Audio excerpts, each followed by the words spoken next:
महाराज, हम कई दिनों से देख रहे हैं आप कुछ विचलित हैं। आपका गर्व से दमकता हुआ चेहरा मुरझा सा गया है। महाराज, आप ही नहीं, हमें भी अनेक चिंताओं ने घेर रखा है। आपको कौन सी बात की चिंता है महारानी? आपकी हर चिंता दूर करने के लिए हम हैं ना। आप हमारी चिंताओं को दूर नहीं कर सकते महाराज। क्या कहना चाहती हैं आप?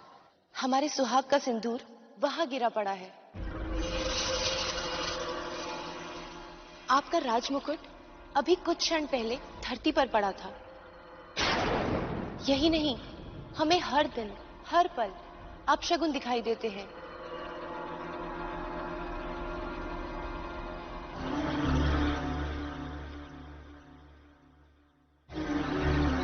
स्वामी, जब से आप दंडकारण्य से वो रक्त कुंभ यहां लाए हैं, तभी से ये अपशगुन होने आरंभ हुए हैं।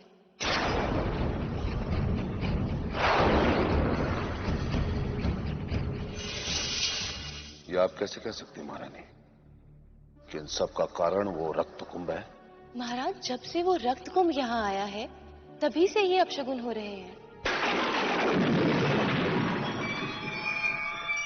मैं तुझे श्राप देता हूं रावण।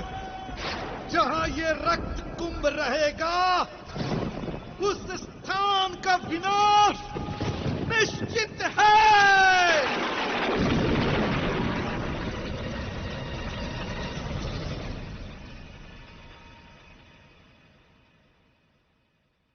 स्वामी, आप वो रक्त कुंभ यहाँ से हटवा क्यों नहीं देते?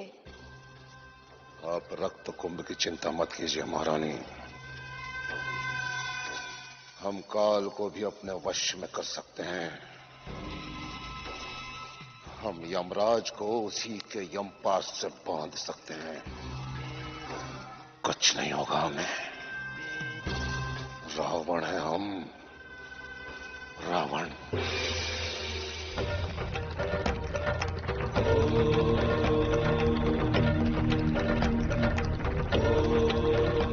हे भोलेनाथ, कृपा कीजिए।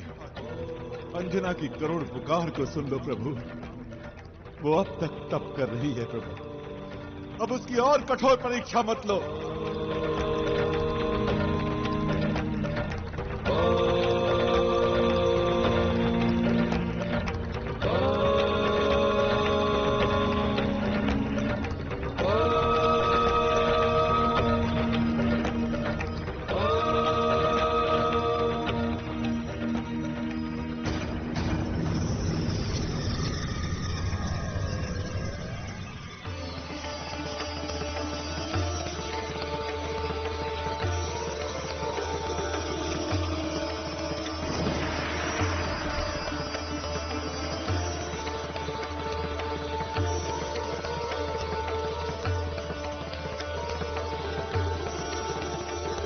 पवन देव प्रकट हों।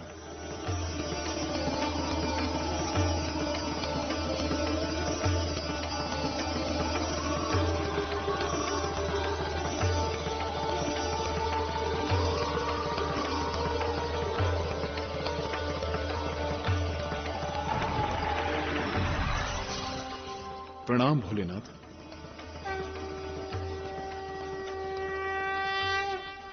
पवन देव, मैं आपसे अत्यंत प्रसन्न हूं। आपने देवी अंजना को उचित मार्गदर्शन दिया है।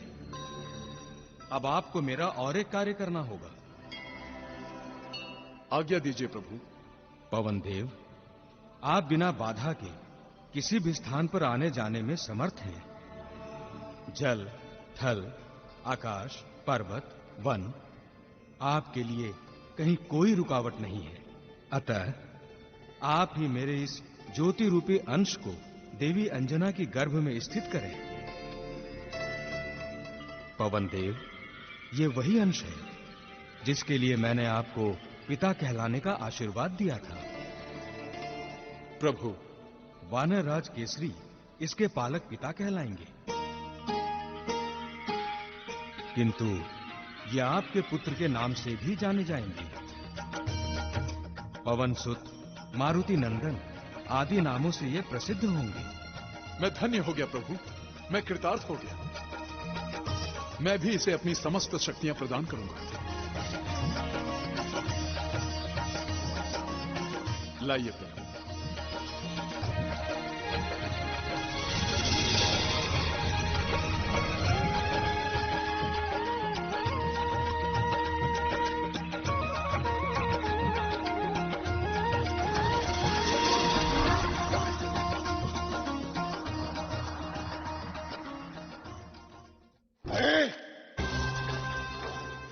हम अंजना को माता कभी नहीं बनने देंगे, कभी नहीं।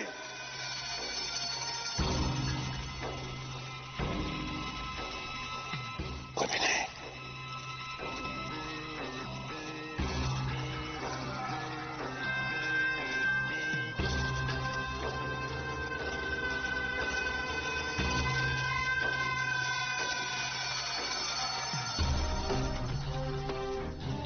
बाली, किष्किंधा का होने वाला राजा, उससे अधिक शक्तिशाली और बुद्धिमान वानरों में अन्य कोई नहीं। वही हमारा कार्य कर सकता है, वही हमारा कार्य कर सकता है। शुक, आज्ञा महाबली। तुम शीघ्र अतिशीघ्र किष्किंधा जाओ और बाली को हमारा बुलावा भेजो और उसे कहना कि हम उसे गुप्त मंत्रणा करना चाहते हैं और वो हमसे गुप्त रूप में आकर मिले। जाओ। जो आज्ञा महाबली।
महारानी मंदोदरी, ये लीजिए आपका दूध।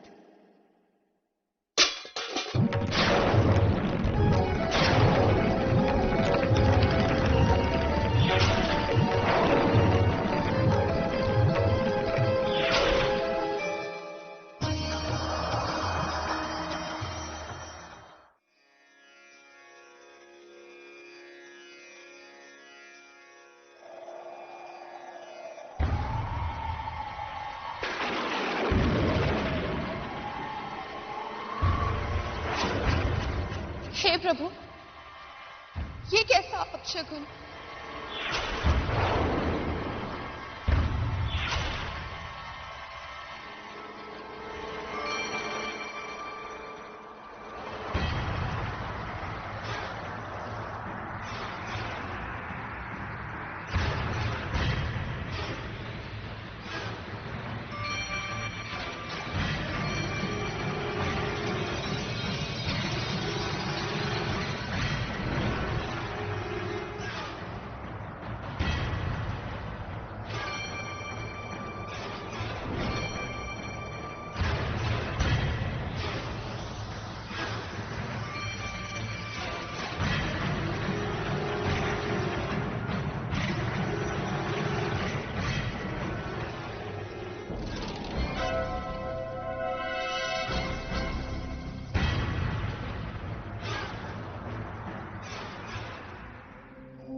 ये क्या कह रहे हैं लंकेश?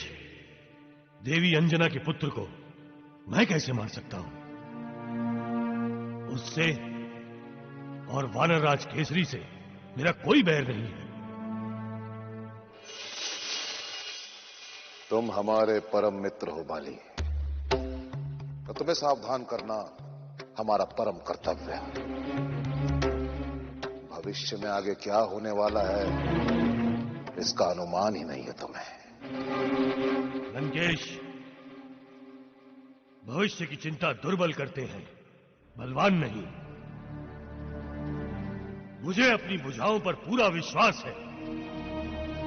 ये किसी भी संकट का सामना करने के लिए पूर्णतः सक्षम है। सक्षम रहकर क्या करोगे बाली? हमारी ज्योतिष विद्या स्पष्ट बता रही है कि अंजना का होने वाला पुत्र तुम्हारा काल बनेगा। तो मैं उसे उत्पन्न होते ही मरवा दूंगा। अरे कैसे मरवाओगे? केसरी जैसा महाबली उसका संरक्षक होगा। केसरी का बल मेरे सामने कुछ भी नहीं है लंकेश। मैं उसे चुटकी में मसल सकता हूं। अच्छा, तो फिर तुम्हें केसरी के बल का अनुमान नहीं है बाली। हम तुम्हें बताते हैं।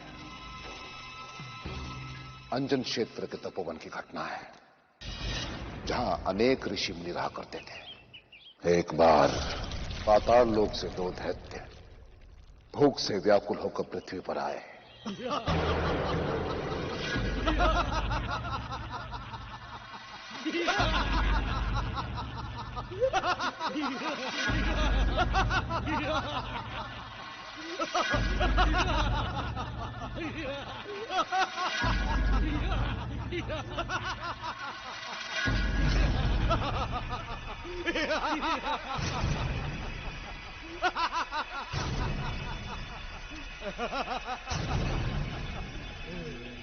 रक्षा करो।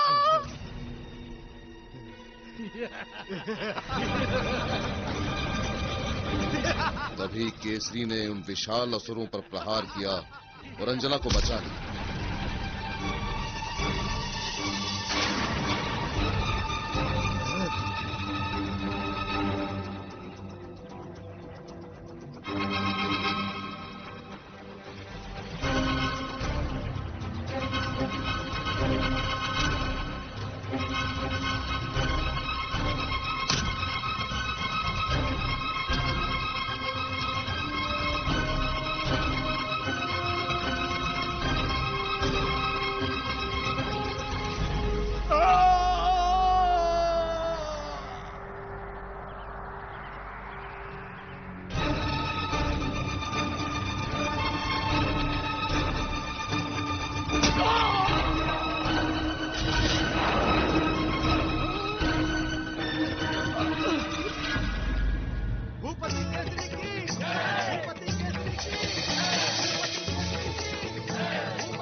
अंजन क्षेत्र के पूर्व में जो सफेद पहाड़ है वो पहाड़ नहीं है मित्र, उन दानवों की अस्थियां हैं।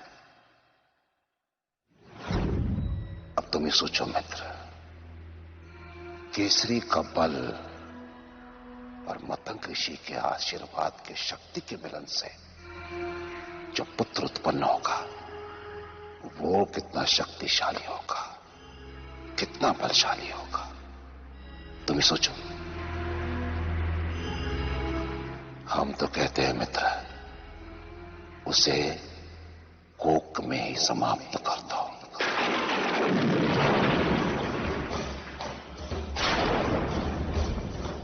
कोक में ही? कोक में मैं कैसे मार सकता हूं उसे?